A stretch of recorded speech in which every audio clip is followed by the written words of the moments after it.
ანუ ადანაშაულებენ გადახარჯვაში აი ამ სამსახურის ანუ სასტუმროში სამგზავრო ბილეთების შესაძენად კვების მომსახურებაზე რაღაც 1.5 მილიონი თითქმის ტრანსპორტი საცხოვრებელი ფართის დაქირავება საჩუქრები და სუვენირები განსაკუთრებით აღსანიშნავი იყო პიჯაკების თემა აქ რაღაც ტანსაცმლის თემა ზოგადად რამდენიმე პიჯაკი და ერთი პალტო კი რამდენიმე 4 შარვალი და 1 შტის კი ძალიან საინტერესოა ისა თვითონ ფირმა და ყველაფერი რანაირია ფერები პალტო იყო ქაშმირის გაგიგიათ ეგეთი რამე როგორ ბულკებში რვა ხოლმე ამ ყველაფერს პრობლემას ვერ ხედავ იმიტომ რომ ეს ყველაფერი უბრუნდება ნენელა სახელმწიფოს აი დაიდო დღეს ინფორმაცია რომ მიხეილ სააკაშვილის პიჯაკები მთავრობის ადმინისტრაციას უკვე გაუგზავნეს რამდენიმე პიჯაკი ხო და ალბათ ამ თითოეულ პიჯაკს გადაანაწილებენ სხვადასხვა სფეროზე მაგალითად ერთი პიჯაკი რო გაყიდონ და ამით თქვა რაღაც სოციალურ პრობლემებს მოაგვარებენ მეორე პიჯაკი თავის ინფრასტრუქტურაში წავა ალბათ მესამე კიდე რა ვიცი 1000 პროექტი არსებობს მაგრამ საინტერესოა კარგი იქნება თუ ამ პიჯაკების ჯიბეებში ჩაიხედავენ იმიტომ რომ იქ ხო ბენზინის ლარები დეს და ეს ლარების კიდე არ არის დასაკმაყოფილო მართალია ერთი ხაზი იყო კიდე აქ ძალიან საინტერესო ის რომ გიგი უგულავას დიეტას და ველოსიპედებით სეირნობას და ჯანმრთელობის საკითხი კიდე რა თავარია. ესე იგი მიხეილ სააკაშვილზე გამოამზიურეს ესეთი ფაქტი რომ ის მკურნალობდა სახელმწიფოს ხარჯზე პროსტატიტს. ძალიან უცნაურია ხო თავისთავად ცოტათ ისეთ უცნაურია თან ამ ადამიანზე ჩვენ წლების განმავლობაში გვეუბნებოდნენ მითებს რომ ის არის ძალიან სექსუალური კაცი ხო განსაკუთრებულად თან პროსტატიტი ხო თან აქტიური ხო მაგ კონტექსტში რა თქმა უნდა აქტიური და თან ესე რომ ის იყო და თან ესე იგი პროსტატიტი და ნუ მოგეთ ცოტათი უცნაურია მაგრამ ალბათ უფრო კარგ ვერსიაზე შეჯერდება პროკურატურა უფრო დამაჯერებელი რომ იყოს დასტავარი იყო კიდე ველოსიპედით უცხოეთში კატაობის საკითხი და თან ხა 35000 ქონდა დახარჯული მიხეილ სააკაშვილის ველოსიპედით კატაობაში აი მე ვფიქრობ რომ ძალიან არა მომჭირნე კაცი ყოფილა თურმე რა აი 35000 რო ხარჯავ აი 25-ად 27-ად იყიდი ველოსიპედს გეყოლება რა რატომ უნდა ხარჯოს როგორი სიტუაცია იცი დაახლოებით აი ეხლა ეს გადახარჯვების თემა და ძალიან დიდი თანხებზე რო არის საუბარი რესტორანში რო შეხვალ ძალიან შეერო ხარ და რო არ უყურებ იქ მენუს ის მომიტანით და როში ჭაო დაეშვებ და ანგარიში რომ მოაქვს მე ძალიან ბევრი კარგავს თავში ხო აი ეგრე არის ეხლა ჭამასთან დაკავშირებით კიდე იყო დიეტის საკითხი მე ცოტა ხნის წინ აღვნიშნე ეს იყო ესე იგი უგულავას გახდომის საკითხი ხო გახსოვთ ალბათ ეს ყველას რომ უგულავას გასახდომ პროცედურებში დაუხარჯავს თურმე მიხეილ სააკაშვილს რამდენიმე 1000 საზღვარგარეთული ფული და იცით რა მიყურს აი ბიჭებო და პატიცემო ტელემაყურებლებოც უგულავას დიეტით თითქმის თემა საქართველოს დავიკელით წონაში მე დაახლოებით 20 კილო დავიკელი თავის დროზე აი აქტუალური იყო ანუ ეს მითი იყო და რეალურად არ გვახტუნებდა თუ თვითონ ეს კაცი რატო დადიოდა რაღაც გასახდომ პროცედურაზე ვერაფერი ვერ ხვდები სიცუეში გაცხოვრებდნენ მართალია გიგი უგულავას სტატუსი იყო ბაქთებაზე რა ძალიან საინტერესო შეგვიძლია ვნახოთ პროკურატურის მიერ გავრცელებული ინფორმაცია თითქოს მე სახელმწიფო ხარჯზე გასახდომ პროცედურებს ვითარებდი არის სრული სიცრუე და წარმოადგენს პერსონალურად ბიზნეს ივანიშვილის მიერ მოგონილი ტყუილს რომელიც სამწუხაროდ უკვე როგორც ჩხამიადება ჩვენს ქვეყანას მე ნუ რაღაც მთელი ამბები და აქ პოსტსკრიპტუმი არის ყველაზე საინტერესო რა პოსტსკრიპტუმ სახელმწიფოს ხარჯზე გასახდომ პროცედურებზე სწორედ ახლა ვიმყოფები. ნამდვილად ვაპირებ ყველობის პერიოდი მათ შორის წონის დაკლებისთვის გამოვიყენო. გარკვეული წარმატებები უკვე მაქვს კიდეც ამ მიმართულებით. შეგიძლია დანახარჯი ქვითრების სასჯელთა აღსრულების დეპარტამენტში მოიპოვო. იუმორს არ კარგავს ჯავდებული. სადაგაცი ამბავი. სადაგავდოს. კიდევ ერთი ამ კვირის აქტუალური თემა მიხეილ სააკაშვილზე შიდა ძებნა გამოცხადდა. ვიმეორებ შიდა ძებნა გამოცხადდა და ეს ფაქტი ცოტა არ იყოს მაგონებს ანუ ბოლნის რაღაც ბებია ჩემთან ეს ამბავი მაგონებს მოლანასლედინის ცნობილ ანეკდოტს ამბავს ფულს რო გახსოვთ ეგა მოლანასლედინი დაკარგავს ფულს ეზოში და შევა სახლში და იქეძებს და მოიცა ეზოში დაკარგებოდა შიგნით რატო ეძებო გარეთ ბნელაო კი პირდაპირ დოს მაგამოს კეთილი გავაგზავნოთ მაშინ ერთი ძალიან საინტერესო რადგან ეს ნაწარმოები შემოვიტანეს აფრული ხასიათის და იგავარაკული თვალდგავი არ არის ეს რასაც მე წარმოგიდგენთ პატრიცემულო ტელემაყურებლებო და ბიჭებო მაგრამ არის ძალიან საინტერესო საბავშვო მოთხრობა ერთ-ერთი ესე იგი სკოლის პროგრამიდან ასე ვთქვათ ნაწარმოებს ქვია ბიძინა და წავიკითხოთ რა ხდება ირაკლი და ბიძინა ესე იწყება ნაწარმოები ირაკლი და ბიძინა ქუჩაში მიდიოდნენ ბიძინამ გზაზე ფული შენიშნა ეს ძელია რა, მინდა იცოდეთ რომ ეს კლად არ არის ალბათ ბოლო 2 წლის ნაწარმოები. 900 ლარიანი ვიპოვე, უთხრა მეგობარს ბიძინამ. რა კარგია, მოდი მაღაზიაში შევიდეთ და შოკოლადი ვიყიდოთ. გავუხარდა ირაკლის. რას ამბობ? ეს ხომ სხვისი ფულია. მე რა, ჩვენ გარდა ხომ არავინ იცის რომ სხვისია. იცი? ბიძინეუნება. ჯობია ეს ფული პოლიციაში მივიტანოთ. თქვა ბიძინამ. სწორედ ამ დროს ბიჭებმა მათკენ მომავალი ატირებული გოგონა შენიშნეს, რომელიც გაფაციცებით ათვალიერებდა ქვაფენილს. რა გატირებს? კითხეს ბიჭებმა პატარას. დედამ პურის საყილად გამომგზავნა, მე კი ფული დავკარგე. სლუკუნით უპასუხა გოგონამ. ნუტირი, აი შენი ფული. გახარებულმა გოგონამ ბიძინას ფული გამოართვა. მადლობა გადაუხადა და მაღაზიისკენ მოკუცლა. ირაკლიმ და ბიძინამ გზა გააგრძელეს. დარწმუნებული ირაკლი მეგობარს თვალს ვერ უსწორებდა. ძალიან მაგარია, ძალიან. აქ ერთ ადგილზე შეიძლება თავს ფანაეთი იყოს რა. სწორედ ამ დედამ პურის საყილად გამომგზავნა, მე კი ფული დავკარგე, ხო არის? ხო. და ნუტირი აი შენი ფული. დედამ პურის საყილად გამომგზავნა, მე კი ფული დავკარგე. სლუგუნით უპასუხა გოგონამ. ნუტირი, პურის ბიზნესი ხომ ისედაც მამა შენიცაა. ეგ მინი კარგია. მასწავლის ესე გავინა, მასალე გამოვიდოდა. თორე გოგონა ამოვარდნილი არის კონტექსტიდან აბსოლუტურად. კი, კი, არა, ეს ყაიგავი, მე ბავშვებისთვის არა, გასვლა შეიძლება მაგაზე კაცო, როგორ არის? ეს კლადიგავი არის ყო. არა, ეგავე მოთხრობები საბავშვო, ვანო და ჩიტი მაგალითად. ჩიტი გიბანა. ვანო რო კარგი ჩიტი დაიჭირა ამ კონტექსტში. ბევრი რაღაც შეიძლება. გლახაკი და ქილა ერბო არავიზი არ არის? მე მგონი ყველაზეა ეგ. ეს ქართულ ერზი არის. კიდე რა. უდამორიელი. მოდი ეს ვიზია თავად მაყურებელმა გადაწყვიტა, ჩვენ შემდეგ თემაზე გადავიდეთ. კარგი ბატონო. კარგი, შემდეგ თემა არის ღარიბაშვილის და მარგველაშვილის დაპირისპირება. მართლაც არსებობს ესეთ, ამბოლოს ცოტა არ იყოს დაიძაბა ურთიერთობა პრემიერსა და პრეზიდენტს შორის. იმ საკითხს, რომელიც პრეზიდენტის კომპეტენციაში შედის, ვერავინ ვერ ეტყვის მას კანონით დაგეგმვა და 5 წუთი იფიქროს თუ მეტი, რაღაცა ამაზე თავად კინკლაობენ და ჯერჯერობით აი ეს ამ ფორმით მიდის ყველაფერი. მე პირადად თუ მე მკითხავთას, მაინც მარგველა ისა ღარიბაშვილის მხარეს დავიჭერდი, იმიტომ რომ მომკალი და არ მჯერა ამ ივანიშვილის დანიშნული პრეზიდენტი. მაინც ხალხის არჩეული პრემიერ-მინისტრი. მარგველაშვილი ცოტა ფულად უნდა იყოს, მე შევატყვი ამ ბოლო ხანებში რაღაც გამოჩნდეს, რაღაც ახალი პიჯაკი ეცოდა, მაგას გადახარჯვა არ მივიდეს. სხვათა შორის მე ვფიქრობ, რომ პიჯაკი არ იქნება ერთადერთი პრობლემა, რომელიც შეიძლება აღმოაჩინოს მარგველაშვილის ასე ვთქვათ საქმიანობაში პროკურატურამ. ჩვენ მოვიპოვეთ ძალიან მნიშვნელოვანი ვიდეო, რომელიც მთავარი გმირიც არის საქართველოს პრეზიდენტ გიორგი მარგველაშვილის ძაღლი. და ის მღერის ამ ვიდეოში შეგვიძლია ვნახოთ. მღერე რა ბურზა. იმღერე ბურზა. მღერის ბურზა.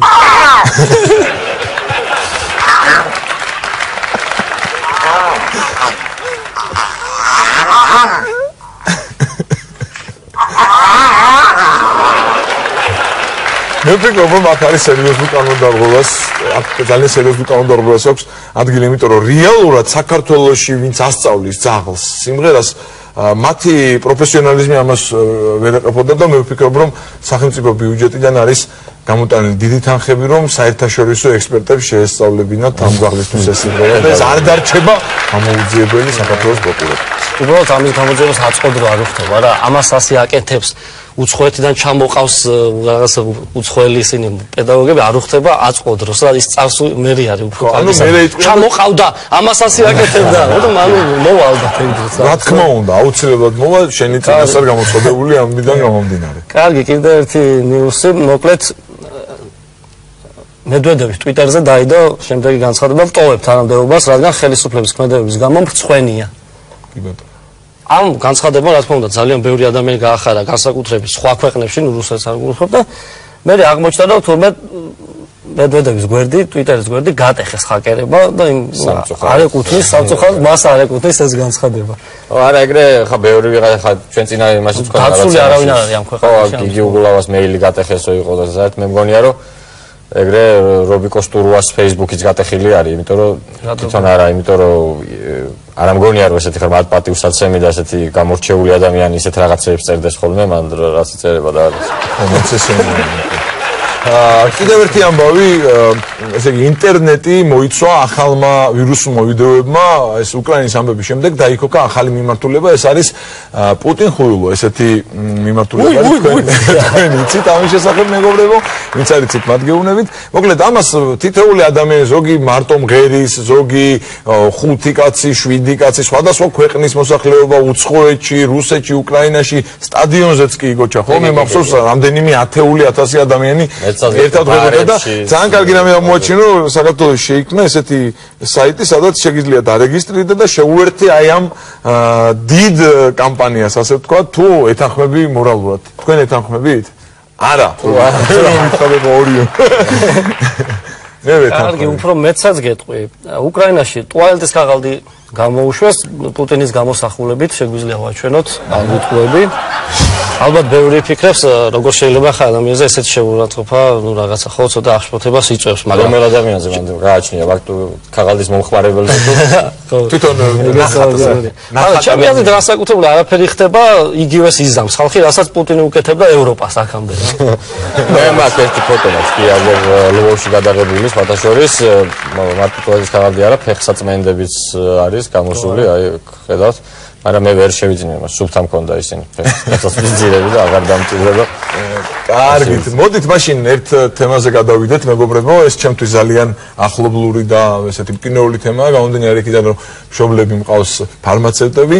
მოკლედ, საქართველოს ჯანდაცვის სამინისტრომ მიიღო გადაწყვეტილება, რომ 1 სექტემბრიდან მთელი რიგი წამლებისა არ გაიცემა რეცეპტების გარეშე და ჩამონათვალია და დიდი აჟიოტაჟი გამოიწვია ამ ფაქტმა და მოკლედ მყავს ძალიან ბევრი ოპონენტი ამ პოზიციას და რა ვიცი, თქვენას ფიქრობთ, თქვენი აზრით ამ? არა, მე მგონია რომ არ არის კარგი, იმიტომ რომ ადამიანურ ურთიერთობებს უშლის ხელს.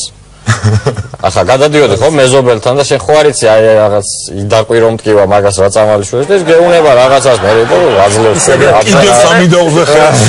ეს არის რა, ფიზიკური სიახლე. რაღაცა გადადიხარ, გადაიკითხები აზრს, რაშვები როგორ არა. თან რა იცი, რატომ გაიძულებენ მაინდა-მაინც ექიმთან წავიდე, იქნება არ მინდა გაიგოს ექიმმა მე რა ამჭირს. იქ 1000 ანალიზებს მოხდა რაღაცა. ძალიან მაგარი ინფორმაცია კი არა და უფრო დამოვიმინდა მოგიყვეთ პაცემო ტელემაყურებლებო. ზემოთ აღნიშნა რომ ჩემი მშობლები არიან ფარმაცევტები და ეს ჩემს ბავშვობაში ხდება ეს ამბავი.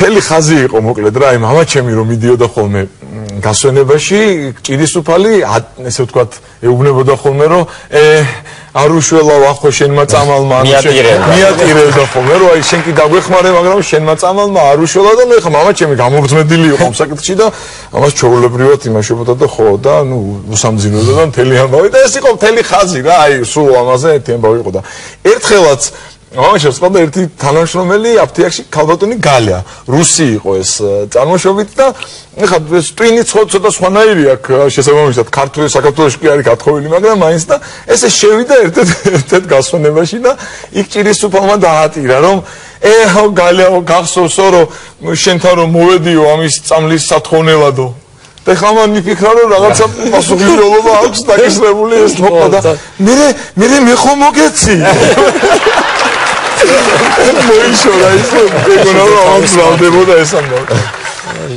კიდევ ესე მოვითავეთ ისევ და ისევ აქტუალური თემა უკვე ვახსენებთ ხოლმე ხშირად და შემდეგაც ამას ვახსენებთ, ალბათ კიდე კაი ხანი იქნება ეს თემა. კაზანტიპის ფესტივალი იწყება ხვალ. აი ეს ფოტო, რომელიც ერთ-ერთმა ჩემმა მეგობარმა გააზიარა, არის თავის გადაღებული თუ არა, კაზანტიპი ხედავთ როგორი ლამაზი არის ეს ადგილი, ძალიან ისეთი მზადება მიდის. ემზადება ხალხი ამ ფესტივალისთვის. ეს რა ადგილია ვთქვათ თან რა? ეს რა ადგილია ვთქვათ? ხიდი. რა ანაკლია. ანაკლია რო არის და საქართველოს რო არის. საქართველოს არის. ხო, ანაკლია და საქართველოს არის. მაგრამ აქ ხალხი კი ემზადება, მაგრამ არის მეორე მხარეც, რომელიც ეწინააღმდეგება ამ აქციებს კი არა და პირიქით აქციებს მართავს და ეწინააღმდეგება ამ ფესტივალს რა და რამდენიმე ვიდეო შეგვიძლია ვნახოთ, რამდენიმე რა 2-3 ვიდეო. მამავების აქცია გაიმართა, საპროტესტო აქცია ანაკლიაში. ჯონდი ბაღათურიაც იყო მათ შორის. მამავები მეტ. ჯონდი არა. აი მოусმენთ. ამ ტიპის შოუ იდგმება, იქ ტრანკვილიზატორებს აყლაპებენ ადამიანებს, ხო? გვაქვს ჩვენ ინფორმაცია, რომ აუცილებლად სიგარეტებში ან სხვადასხვა საშუალებებში იქნებოდა შეკეთებული ნარკოტიკული საშუალებები. აი, ტრანკვილიზატორებს აყალაბებენ, სიგარეტებში იქნებოდა შეკეთებული, ანუ ჩემი სიგარეტით ვერ შევალ, რა მქონდეს ეგეთი ძალით მაწევი. ანუ ძალით. ეს ის სადარბაზოებში რო გიჭერენ, მორფს რო გაწევინებენ ისა. როცა ადამიანებს ესე ჩუმა დაურიგებდნენ. კანონით საქართველოში იჯება გარეთ კოცნა. გარეთ კოცნა იწია საქართველოში.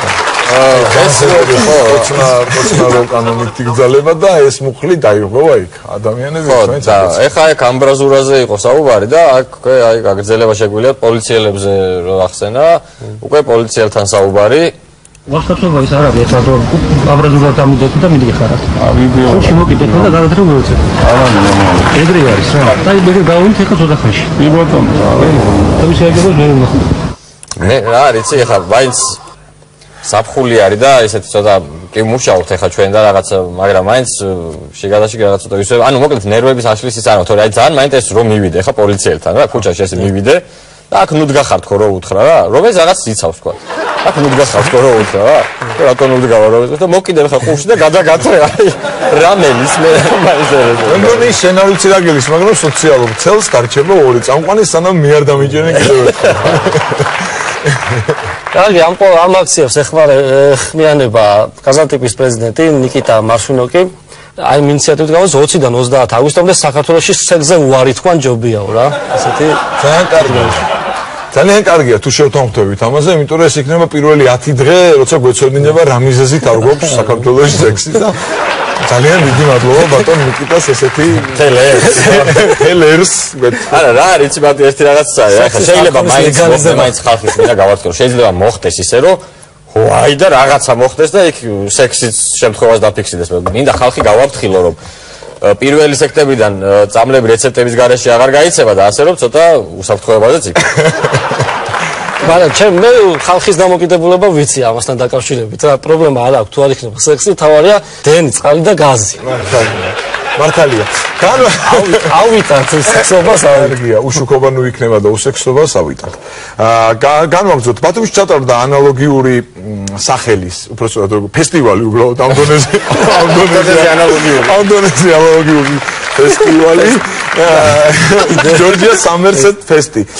პაცომო ტელემაყურებლობის დიდმა ნაწილმა ალბათ არ იცის ასაკიდან გამომდინარე, მაგრამ არსებობდა წარსულში ესეთი ჯგუფები, ბონიემი, ესობეისი, დოქტორ ალბანი და ესენი იყვნენ ამ ფესტივალზე. ბონიემი უკვე იმდენჯერ იყო ჩამოსული საქართველოში, რომ ეგენი უაქცენტოთ ინგლისურად ვეღარ მღერია.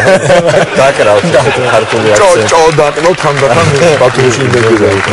ისე ბონიემი მედროვეები არიან, მე თუ მკითხავ რა, იმიტომ რომ ნაციონალების დროს ხო კარგად ჩამოდიოდნენ და მართავდნენ კონცერტებს და ეხლა უკვე ამათან ახლებთანაც გამონახეს საერთო ენე ახლა თუ ნიჭი არა გაქვს მაგის საინი. თუმცა ისიც არ გამიკვირდება რომ ქართულ ოცნებას ჩამოყვანილიყავდეს დაკითხვის მიზნით თუ მანამდე რა პირობებში გამოდიოდნენ რა მღეროდნენ რა ის სანის რომ მღეროდი რა ინტერესები ქონდა წინასწავლებას დაიგულისხმებოდა.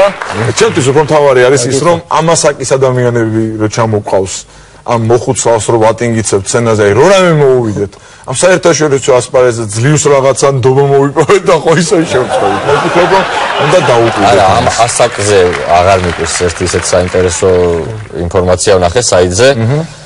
179 წლის მამაკაცი, რომელიც სიკვდილს დაავიწყდა. მამაკაცია მაჰაშტა მურასი. 179 წლის 1835 წელს დაიბადა. ილია ჭავჭავაძეზე 2 წლით დიდი.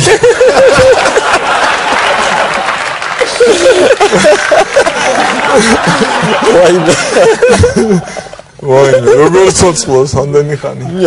სიკვდილსაც დაავიწყდა ძალიან კარგი. დაავიწყდა და ხო საიტმა შეახსენა. ბოროტი ჟურნალისტია, ხო ფაქტია ჟურნალისტი, ბოროტი. დაავიწყდა სიკვდილს ახსენებს. საინტერესო რა არის, ისიც მოდით მათემატიკურად მივუდგეთ ამ საკითხს მეგობრებო. საქართველოში რო ცხოვრობდეს ეს ადამიანი 65 წლის გავიდოდა, ხო მამაკაცები ესე გადიან, ანუ 114 წელი უკვე პენსიაში იქნებოდა. აი დაუშვათ სადღაც 200 ლარი პენსია. აი 114 წლის განმავლობაში რამდენ პენსიას აიღებდა, მაინტერესებს. 200 ლარი წელიწადში არის 2400 ლარი. მე-13 პენსია და რაღაცა არა. დრო გაფხავს რომ ვიანგარიჩო. 2400 რამდენზე 114-ზე? რაღაც 273,600 თუ რაღაც არის დაახლოებით. აი პატივცემულო პენსიონერებო, თავარი იმას ის კი არ არის თქვენ რამდენი გაქვთ პენსია. ამაზე ნუ თხოვთ პასუხებს და ნუ ითხოვთ პენსიის გაზრდას მთავრობისგან. პირიქით. დიდხანს იცოცხლეთ, რომ ეს ფული დაგროვდეს. აი 114 წელი თუ იცხოვეთ პენსიის დასვლის შემდეგ, ამდენი ფული დაგროვდეს და ფული არ იქნება პრობლემა. არა, მომიმატე პენსია გინდა თუ არა. რა ვიცი, მე ესეთი პოზიცია მაქვს ამ საკითხთან და თან შესაძლებელიც არის. ერთი საინტერესო თემა კიდევ, ნუ საინტერესო არის ძალიან. მოკლედ, ასეთი სათაურით გამოქვეყნდა საიტზე ინფორმაცია, მოღალატე ზუსტად ის არის, ვინც რუსეთს ოკუპანტს უწოდებს. თავისთავად დამაინტერესა ამ ამბავმა კოალიცია ევრაზიული არჩევანის ლიდერ არჩილ ჭყოვიძის განცხადებით, მოღალატე ზუსტად ის არის, ვინც რუსეთს ოკუპანტს უწოდებს. და მერე ნუ რაღაც რა დროს არის სექსი აკრძალული, თორე ძალიან მაგარი იდეა მომივიდა თავში. კომენტარები არის ძალიან საინტერესო ამაზე რომ წავიკითხოთ. აბა აი ერთ-ერთი წეს შენ სად გააჩერე ოკუპანტები შენი არა ბოლომდე ამას ვერ წავიკითხოთ. რამხელა ამადაც შენი არა იმდენი მოკლედ კომენტარებს წავიკითხოთ. უნდა გიხადოთ ძირითადად ეთახმება ამ მოსახლებას. ზართულია ეს. რთული არ დაეთანხმო. რთული არ დაეთანხმო. ახლა კი კრიმინალური ქრონიკა სოციალურ ცელში. მოკლედ მოქალაქეს მანქანას მოპარეს 3 საბურავი. მანქანით ძარცვა თბილისის 3 საბურავი მოხსნეს და ერთი დატოვეს. ალბათ გული რო არ დაწყვეტოდა. ამას დაზარალებული იყო, გული რო არ დაწყვეტოდა, იმიტომ დიდი ღომში მოხდა პეტრის ქუჩაზე წუხელ გვიან ღამით ინციდენტი მოხდა დაუდგენება პირველ კორპუსში ეზოში დგარა ავტომანქანას 3 საბურავი მოხსნეს. მე რა მგონია ისი? ხო. ქურდებს ჰქონდათ ამ დროს აქცია რა. ანუ 3-ს თუ კპარავენ მე-4-ს გიტოვენ.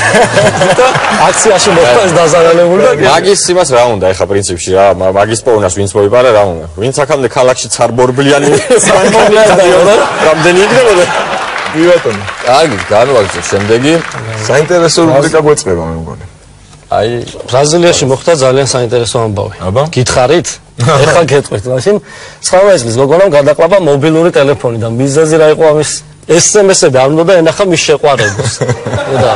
და ის წაშლა სამჯობინა გადაეყლაპა რა მობილური ტელეფონი. თუმცა მაგარი გადარჩენილია რომ ეს Facebook-ის SMS-ებზე არ იყო ლაპარაკი, თორე კომპიუტერი უნდა არა, ფული გავსაღლავი, კი უბრალოდ ეს კლავიატურა გეჭედება. ძალიან საინტერესო რა იქნება, იცი რომ აი ჩხუბი აი მაგ დროს სანამ ეს გადაყლაპავს რა რომ მაჩვენე ვინ მოგწერა, ჩემად დაქალმა მომწერა, დაქალმა კი არა, ბიჭი იყო ვიღაც, არა რა ბიჭი გოგო და გადაყლაპა და მე რომ მიყავს ეს შეყვარებული ექოზე რა, რომ დაადგინოს სქესი, უგუა თუ ბიჭი, ის მოწერა მომიცედა. კაი, მოდი გადავიდეთ შემდეგ რუბრიკაზე. საინტერესო ფოტოები, ძალიან ბევრი საინტერესო ფოტო დაიდო ამ კვირაში. ერთ-ერთი ასეთი ფოტო გახდათ, აი ეს სავარაუდოდ ბანანი არის, ეს ფოტო შავი ბანანებია და წარწერა აქ იქვე გაკეთებული, გული კარგი აქვს. და გული ხასიათები აქვს გადასარევი, ამას კიდე. რა უცნაური. არა, გული კაი აქვს, მაგრამ მე მგონი პირიქით. გულით არის გარდაცვლილი. შავი ადგილები გულით არის. მე მგონი უკვე თეორი აღარ უკლია და ბადრიჯანია. ბაკაცუ და უკვე. საინტერესო არის კი. ეს და კაფე-ბარი გაჩვენოთ? კი. კაფე-ბარი ცეროზი. აი რეკლამა. აი მარკეტინგი ზიდავს ისეთ სახელია რა, აი როგორ არ შეხვალა. მაგარი ისეთი ვარიანტი არის ახლა ბორდელს რო ეწერო შიც. ბორდელი შიცი. იჩქარებს. საინტერესო. იმაზე კაფეზე ერთ ჩემი გადაღებული ფოტოს მინდა გაჩვენოთ, ბათუმში გადავიდა წლების წინ, არ ვიცი ახლა კიდე არსებობს თუ არა. ვერ ჩავდივარ აგერ მუშაობთ და საფინკლე Cape Town-ი, ესეთი კრეატიული სახელი არის. Cape, ქართულად Cape Town-ი. ესეთი საინტერესო სახელია. რას არ მოიგონებს ქართველი კაცის ტვინი. ქართველი ან სამხრეთ აფრიკაში არის. არა, მან დაის დაყოფა თვითონ Cape Town-ი. საინტერესო ფოტო გამოგვიგზავნეს ინტერნეტში ქუთაისში გადაღებული ფოტო ერთ-ერთი ბანკის ბანკომატთან ქათამი. აი შეიძლება დავაკეთეთ რა საინტერესო არის რა აი როგორ განვითარდა ტექნოლოგიები რომ აი ქათამიც კი ფლობს უკვე ამ ტექნოლოგიებს. ეს საინტერესო კომენტარი წავიკითხეთ. ქათამსაც კი აქვს ფული და მეც არიელი საფული დავაკეთეთ.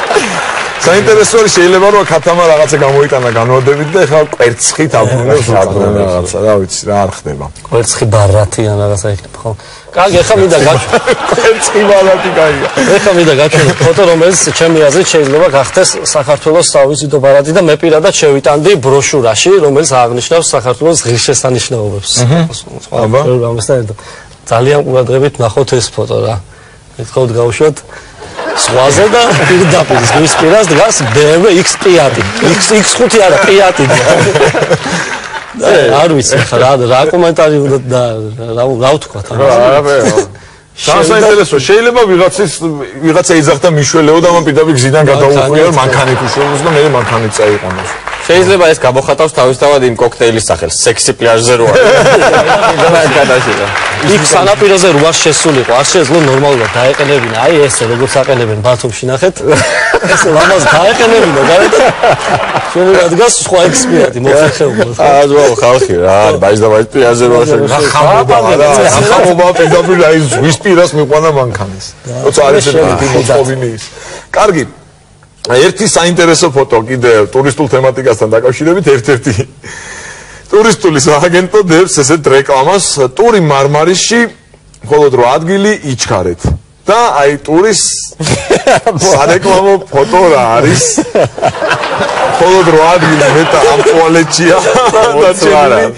20-28%-იანი ფაზა არა ეს კაი ჩანს აბა რიკოზე რო არის 20 თეთრიანი ტუალეტები რა ეს ძალიან კარგი არის მე ვფიქრობ რომ ალტერნატივო არის არჩევანი საწაფილე დასასვენებლად და რომელი ტურისტული სააგენტო გამოიცა ძალიან საინტერესო იყო ნამდვილად მე კიდევ ახლა დასვენების თემებს შევეხეთ და მინდა გითხრათ კიდევ ერთხელ შეგახსენოთ ძვირფას ტელემაყურებლებო რომ ჩვენთან ჩვენს Facebook-ის ოფიციალურ გვერდზე გრძელდება კონკურსი აგვისტოს ბოლომდე გრძელდება კონკურსი ფოტო კონკურსი თემატიკა გახლავთ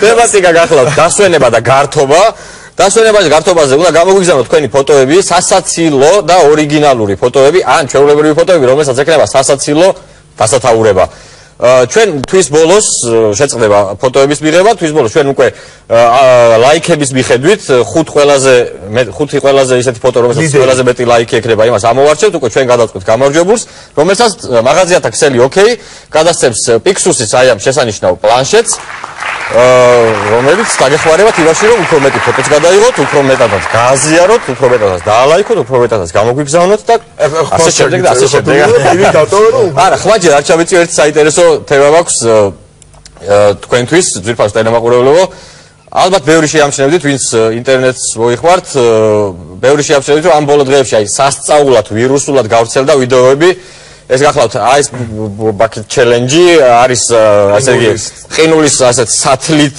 ცივწყალს რომ ისხავენ თავზე ძალიან ბევრი ცნობილი ადამიანი აკეთებს ამას ეს გახლავთ ერთგვარი საქველმოქმედო აქცია ერთგვარი ფლეშმობი რომელიც მთელ მსოფლიოშია მოდებული ეს არის საქველმოქმედო აქცია ანუ მის შინაარსს გეტყვით ახლავე როგორია ძალიან ბევრი ცნობილი ადამიანი აი ხა უბრალოდ რა ვიცი მაგალითისთვის შეგვიძლია ავიღოთ არ ვიცი ისეთ ყველასთვის ცნობილი რომ იყოს ხა აი კრისტიანო რონალდო მაგალითად ავიღოთ კრისტიანო რონალდო Now I'm going to challenge Beyoncé, Jennifer Lopez and Lil Wayne. გამოიწვია აი მაგათ Beyoncé გამოიწვია კიდევ რამდენიმე ადამიანი ასე ვთქვათ ამ ჩელენჯში ან გამოწვევაში და ხედავთ აი გადაისხა ცივი წყალი ანუ ამის არსი მდგომარეობს რაში ახლა შემდეგ 24 საათის განმავლობაში იგივე Beyoncé მაგალითად მისგან გამოწვევა უნდა მიიღოს თუ ისიც გადაისხავს ცივ წყალს თავზე $10 რიცხავს საქველმოქმედო ფონდში რომელიც ადამიანების ჯანმრთელობას ემსახურება თუ არ გადაისხავს ამას თავზე იხდის $100 მე მინდა გითხრათ რომ იგი იყო მაგალითები ცუკერბერგმა ბილ გეიტსი გამოიწვია და ორივემ გადაისხა სტივენ ჯერარდი იყო ობამა გამოიწვიეს და $100 გადარიცხა ანუ ეს არის აბსოლუტურად ამ წუთებში ვინ დიზელმა პუტინი გამოიწვია ამ წუთას ახლა დაემატა ვინ დიზელმა პუტინი გამოიწვია ვინ დიზელმა პუტინი გამოიწვია არ ვიცი ახლა იმას შეიძლება არც გადაისხას და იმას შეიძლება არც გადაისხას არც ფული გადარიცხოს იმიტომ რომ ვიცით რატომ ის საიტი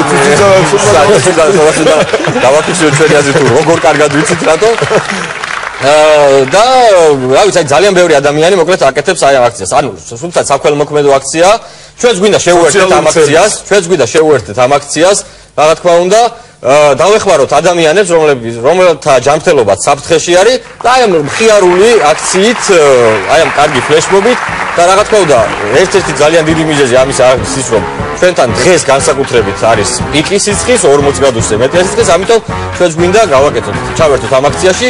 მე პირადად მინდა ხო, აქვე ერთ ფაქტს დავამატებ, ხვალ საქართველოს ნაკრებს, კალათბურთელთა ნაკრებს ჩეხეთში აქვს ძალიან მნიშვნელოვანი მატჩი. ჩვენი ბიჭები ევროპის ჩემპიონატზე გასასვლელად იბრძვიან. მე მინდა წარმატება უსურვო ბიჭებს, მე უკვე ორი თამაში თბილისში გვექნება და ალბათ ყველა დავესწრებით ამ მატჩებს. მე მინდა წარმატება უსურვო ჩვენ ნაკრებს ხვალ ჩეხეთში და მინდა ზაზა ფაჩულია გამოვიწვიო აი ამ აქციაში ფლეშმობ